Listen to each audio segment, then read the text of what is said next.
La Bible nous dit que Dieu parle tantôt d'une manière, tantôt d'une autre. Et c'est vrai que Dieu parle quand même beaucoup. Dieu nous parle parce que Dieu, il a dit, il veut nous conduire, il veut nous instruire, il veut nous montrer la voie que nous devons suivre à chaque moment. Quand nous sommes face à une décision, quand nous sommes face à un choix, Dieu veut nous donner sa direction. Dieu veut nous proposer son chemin, je dirais le meilleur chemin dans cette situation. Mais comme dit aussi Job, mais nous n'y prenons pas garde. La plupart du temps, nous ne prenons pas garde à ce que Dieu dit, à ce que Dieu pense. Ou des fois, lorsque nous y prenons garde, nous ne comprenons pas exactement ce que Dieu veut dire. Dimanche dernier, nous avons parlé de l'homme intérieur. Nous avons parlé du témoignage intérieur. Nous avons dit que le témoignage intérieur est un sentiment. Ce n'est pas une voix, c'est une sensation de conviction pour faire une chose ou pour faire son contraire. Et nous avons dit que ce témoignage intérieur est très important parce qu'en réalité, la plupart du temps, Dieu conduit son peuple par le témoignage intérieur. Comme dit l'apôtre, ceux qui sont conduits par l'Esprit de Dieu sont fils de Dieu. Et ce témoignage agit en nous comme, je dirais, comme des feux de signalisation, comme stop and go, stop and go. C'est qu'on peut sentir quand on a une conviction de faire quelque chose. Et on fait la chose, et des fois on est perturbé quand on veut faire quelque chose, et on sent que ce n'est pas bon. Ce n'est pas une voie, ça c'est quand nous sommes en phase avec Dieu. Amen. Ce matin nous parlerons des voies et des visions. Grand 1, les voies. Il existe 3 voies pour conduire le peuple de Dieu, pour conduire le chrétien dans la volonté de Dieu. Il y a la voie intérieure, il y a la voie du Saint-Esprit et il y a la voie audible. Nous allons examiner chacune de ces voies. La voie intérieure, grand A, si vous voulez, grand A, la voie intérieure. La voie intérieure, en fait, c'est la voie de notre esprit. Et tout le monde a cette voie intérieure, que ce soit qu'il soit chrétien ou païen. Parce que l'homme est esprit, l'homme est d'abord esprit.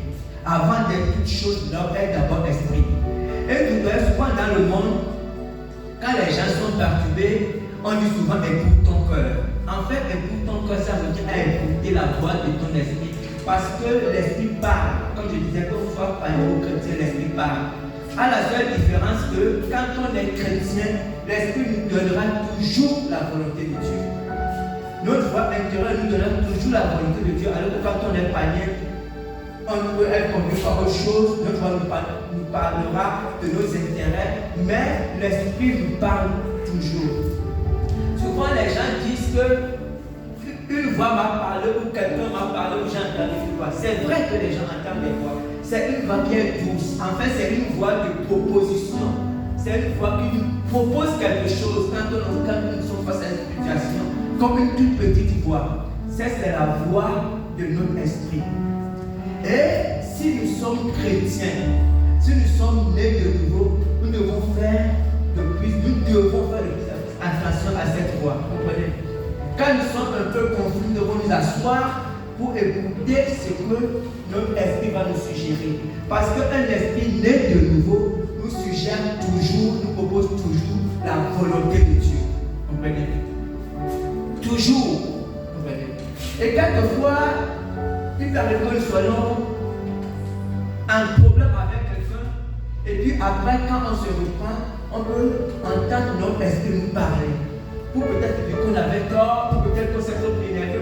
Notre esprit nous parle beaucoup. Et nous devons faire attention à cette voix pour nous conduire, parce que quelquefois, quand on est né de nouveau, elle nous donne toujours la volonté de Dieu. B. La voix du Saint-Esprit.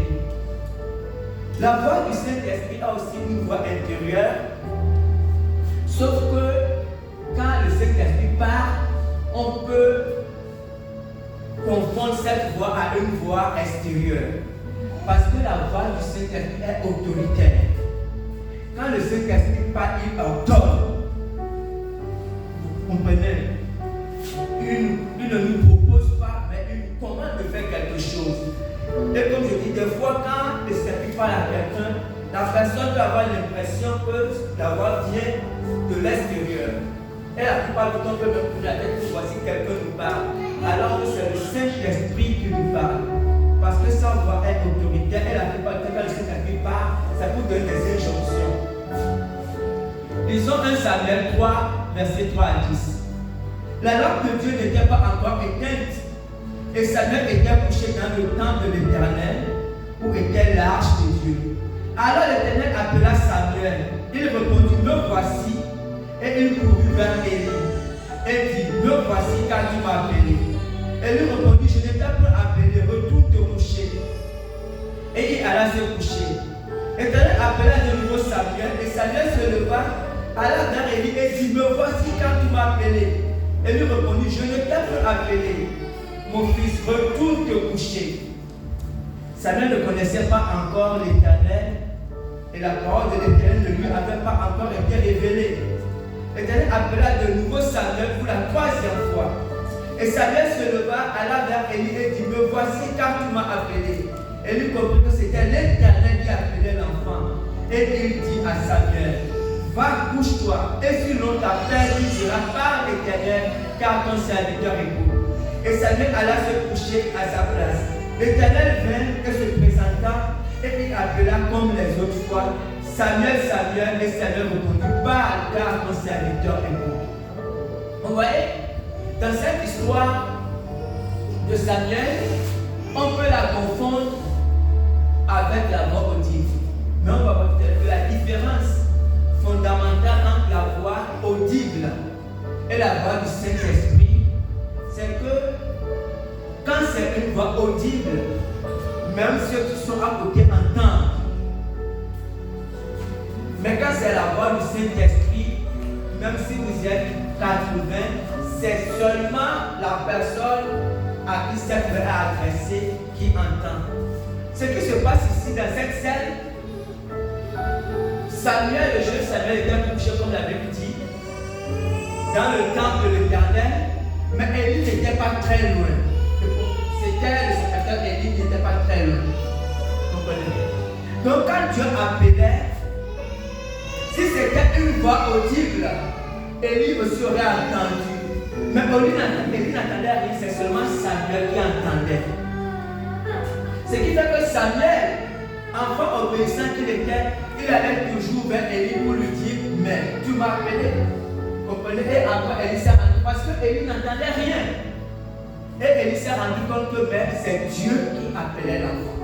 Parce qu'il était beaucoup plus expérimenté. Et il a dit, si tu entends encore la voix, donc voilà comment agit la voix du Saint-Esprit. C'est une voix qui qui est autoritaire, qui est forte, mais cette voix résonne seulement dans le cœur d'une seule personne. La personne à qui Dieu parle. Les autres peuvent être à côté, ils n'entendent rien. Comprenez? Donc si il t'arrive d'écouter une voix autoritaire, tu vois une voix forte, et tu essaies de voir qu'il n'y a personne à côté de toi, il faut obéir en fait à cette voix sans réfléchir. Quand ici t'arrive d'un côté, je t'ajouterai si cette voix est conforme à la volonté de Dieu. Vous comprenez?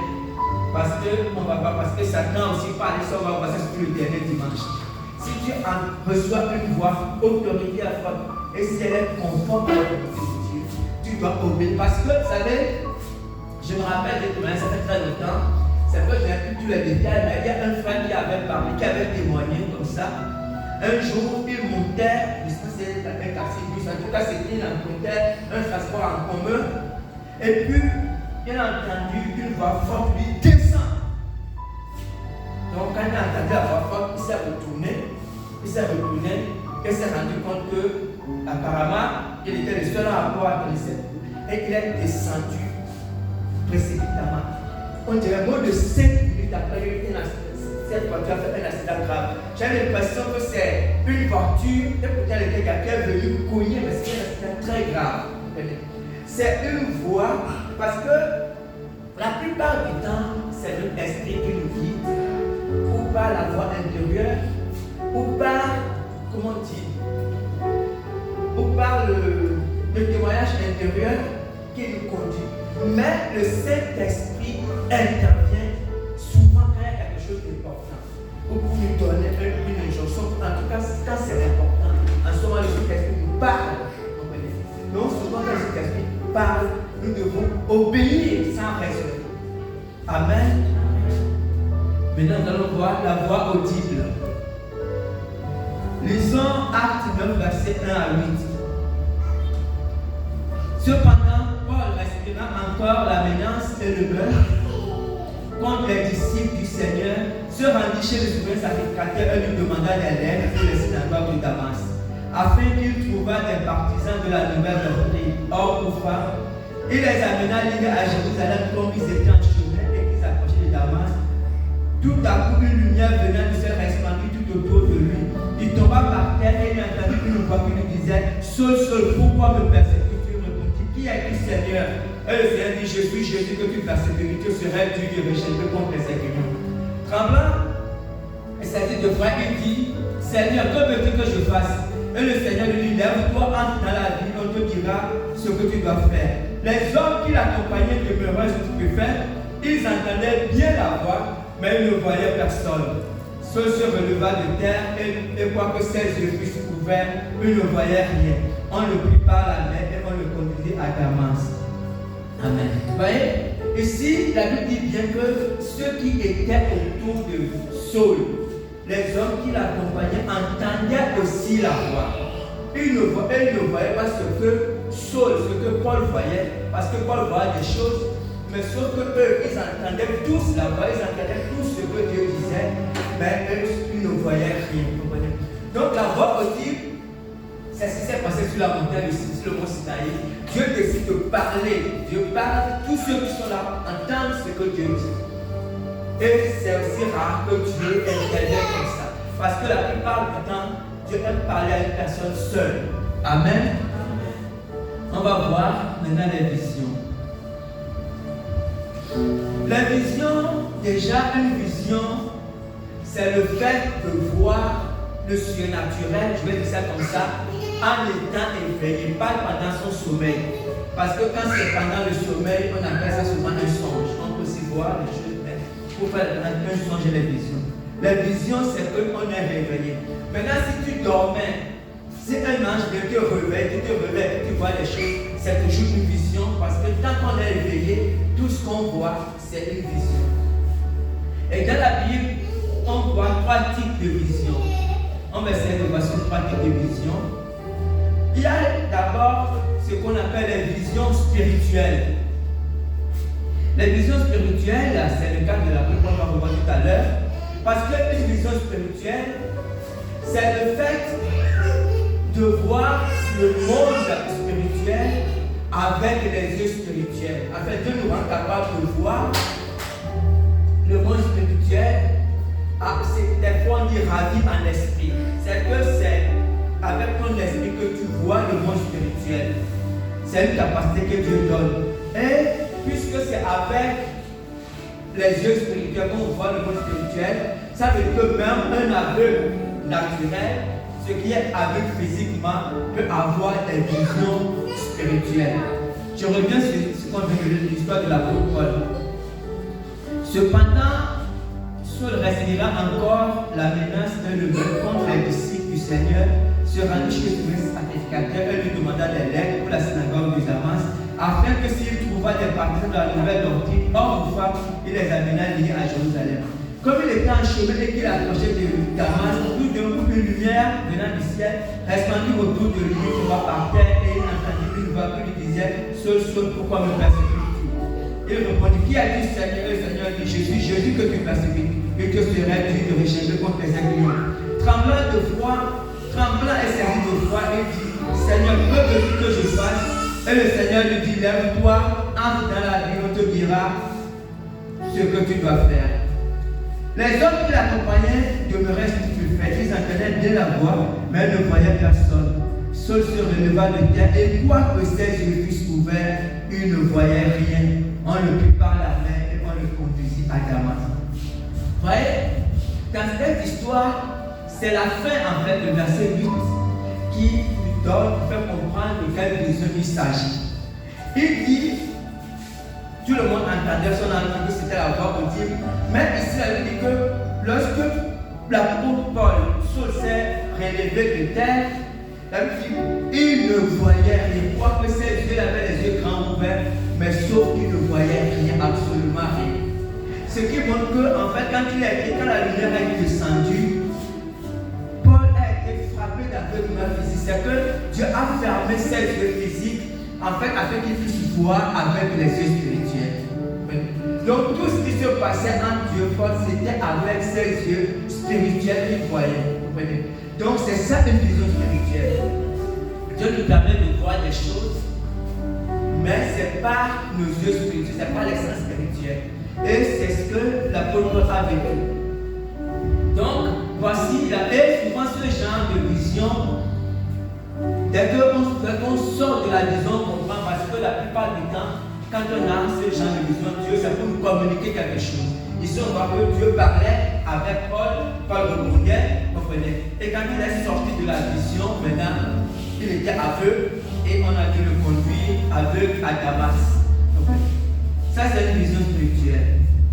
Deuxième type, c'est une vision en extase. En extase ou en transe, c'est la même chose. Comprenez?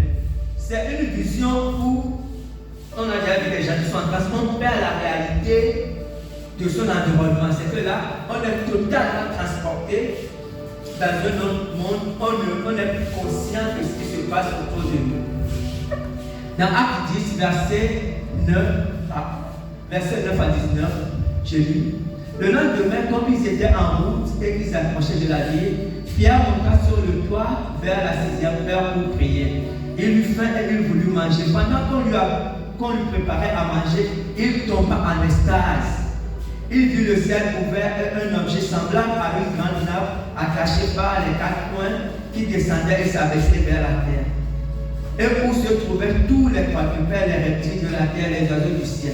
Et une voix lui dit: lève-toi, Pierre, tu te manges.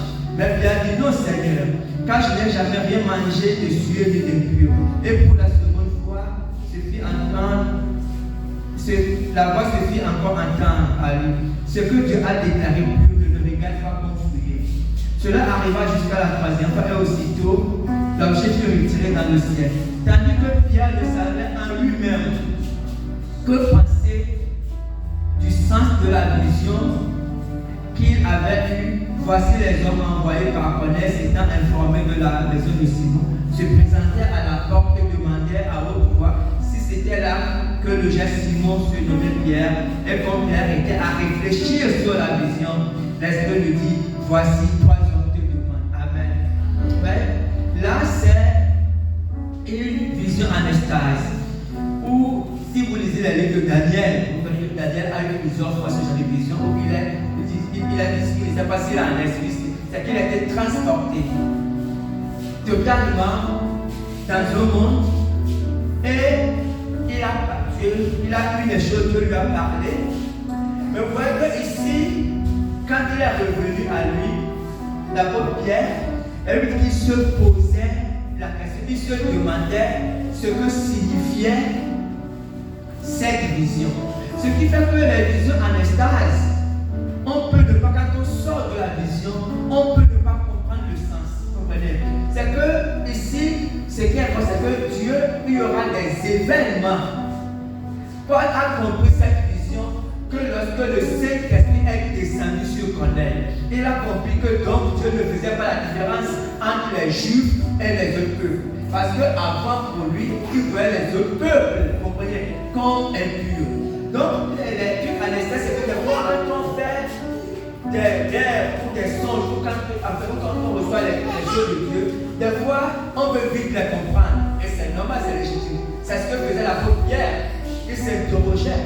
Mais Dieu n'est pas passé. Il y a des événements des fois qui viennent, qui nous permettent de comprendre ce que Dieu voulait nous dire. Et c'est le cas ici avec Pierre pour cette vision anastase.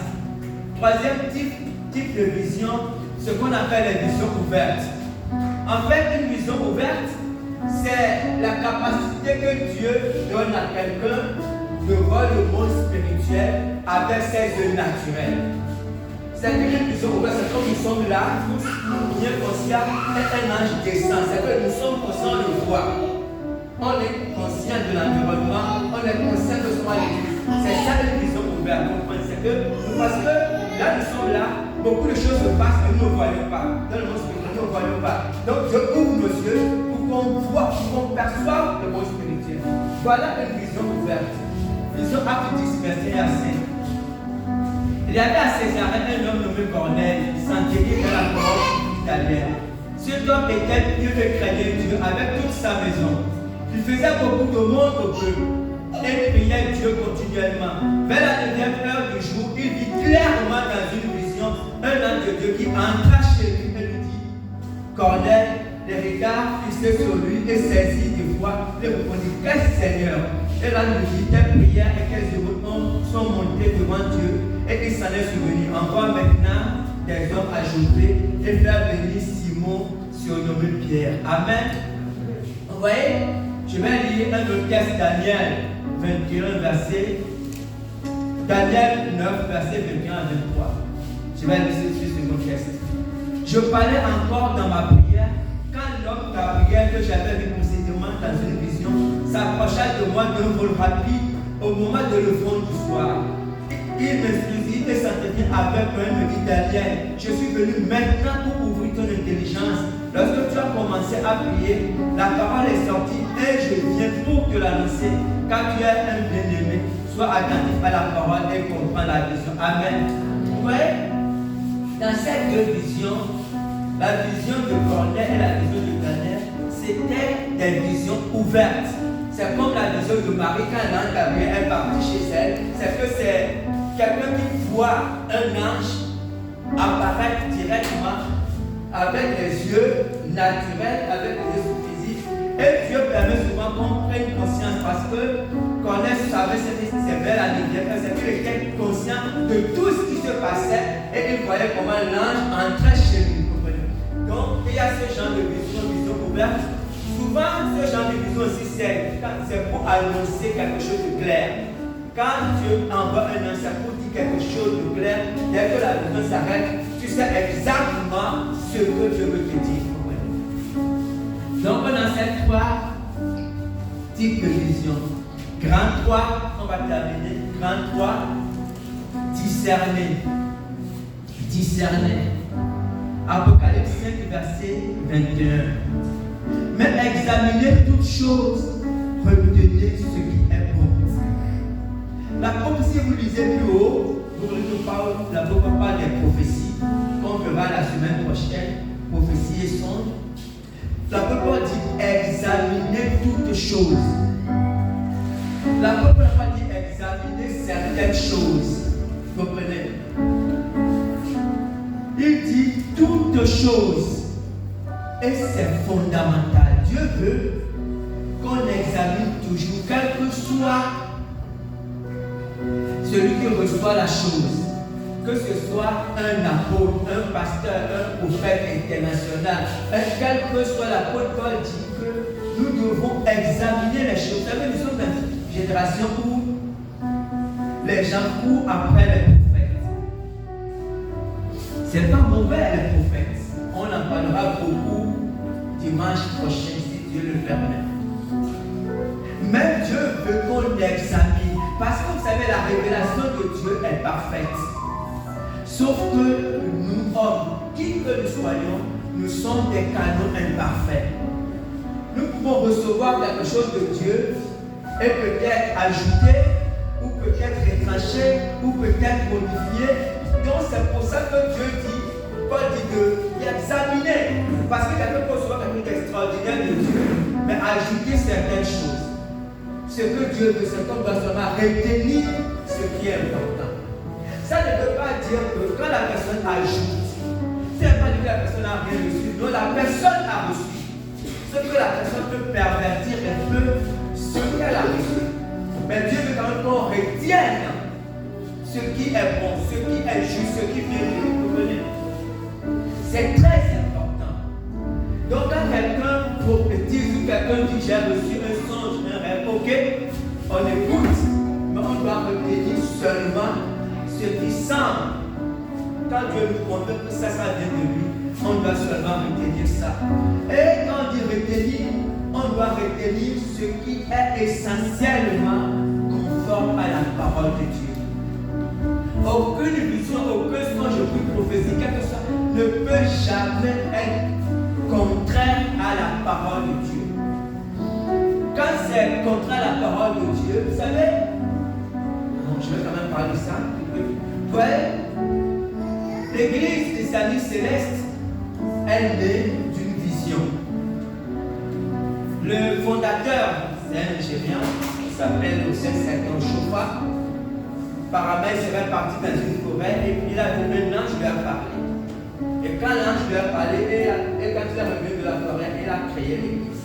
Et on voit qu'il y a, je dirais quelquefois, des miracles. Parce qu'il y a le miracle, le surnaturel. Et les gens adhèrent à l'église. Pourquoi? Parce que les gens sont à la recherche du surnaturel. Mais ce n'est pas le surnaturel qui dit que Dieu est forcément là. Parce qu'il y a aussi des esprits, parce que l'ange de lumière, un esprit méchant peut apparaître, te dire des choses et tu vas avoir des miracles, des prodiges. Ce n'est pas parce qu'il y a des miracles que Dieu est forcément là. Parce que les gens veulent tellement résoudre les problèmes de leur vie qu'ils courent après tout ce qui brille. Un chrétien doit faire extrêmement attention. Et puis, nous ne devons pas rechercher le surnaturel. Un chrétien ne doit pas prier pour que Dieu se révèle à lui par des songes, par des visions, par non. Quand on parcourt la Bible, on verra que tout ce à qui Dieu est apparu, ne cherchez pas cette expérience. C'est Dieu qui décide lui-même de venir parler à quelqu'un, de venir parler à un homme, de venir parler à une femme. C'est Dieu qui choisit ça. Mais si tu pries, tu jeûnes parce que tu veux voir un ange, alors tu peux tomber sur un démon. Parce qu'un ange peut t'apparaître. Mais sauf que ce ne sera pas un ange, ce sera un démon. Parce que les démons aussi peuvent apparaître. Les démons peuvent donner des sons des rêves, peuvent parler avec les gens. Oui.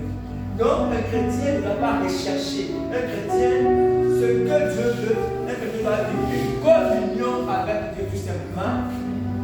Et Dieu conduit le chrétien tous les jours par le témoignage intérieur, par la voix intérieure et par la parole de Dieu. Voilà les canaux que Dieu utilise normalement. Maintenant, si Dieu veut te parler, si Dieu veut que tu reçoives une révélation spéciale, Dieu va se révéler à toi comme il veut et il te parlera. Amen. Amen. Et que Dieu bénisse sa parole.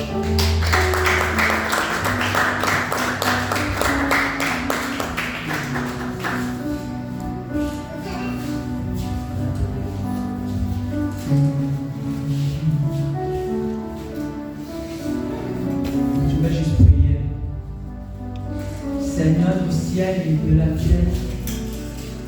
Tu as dit dans ta parole, je te conduirai, je te montrerai la voie que tu vas suivre. Et ce matin, nous sommes devant toi assoiffés, Seigneur, assoiffés de ta direction. Nous avons besoin que tu nous conduises. Nous avons besoin que tu nous éclaires, Seigneur, du ciel et de la terre. Nous te supplions, Roi éternel, conduis chacun dans ta volonté. Conduis chacun dans tes choix, Seigneur. Conduis chacun dans tes desseins. Accomplis tes desseins, tes plans, Seigneur, dans la vie de chacun. J'implore ta grâce pour moi-même, Seigneur, de grâce et de gloire.